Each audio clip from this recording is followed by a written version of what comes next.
হৃদয়, তার যে ভালোবাসা, তার যে ইমতেহান, হৃদয়ের যে আকুতি, এটি সচরাচর আমাদের বাংলাদেশে যারা আমরা সাধারণ মানুষ আমাদের মধ্যে থাকে না। আমরা কোনো কিছুতেই কনসিস্টেন্সি রাখতে পারি না, আমরা ধারাবাহিকতা রাখতে পারি না। সকালে একরকম, বিকেলে একরকম।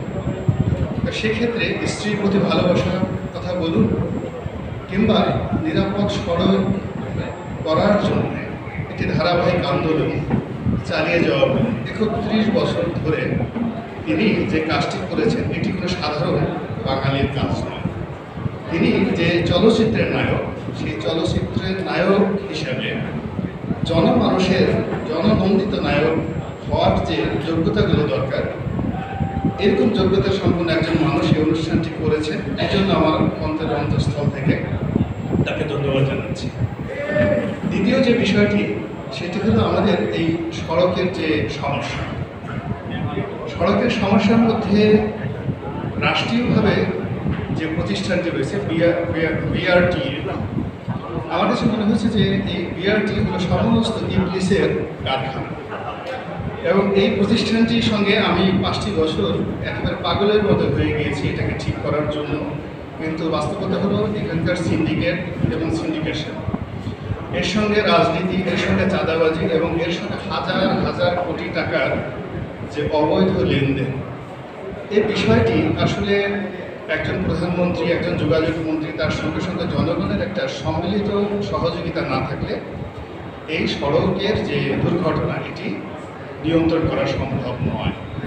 একজন ওবায়দুল কাদের বলেন কিংবা এখন যিনি আছেন, খুব নামকা অবস্থায় শুধুমাত্র সড়ক এবং যোগাযোগ মন্ত্রী যদি থাকেন এটা সম্ভব নয়, এখানে আরও অ্যাক্টিভ লোক দরকার।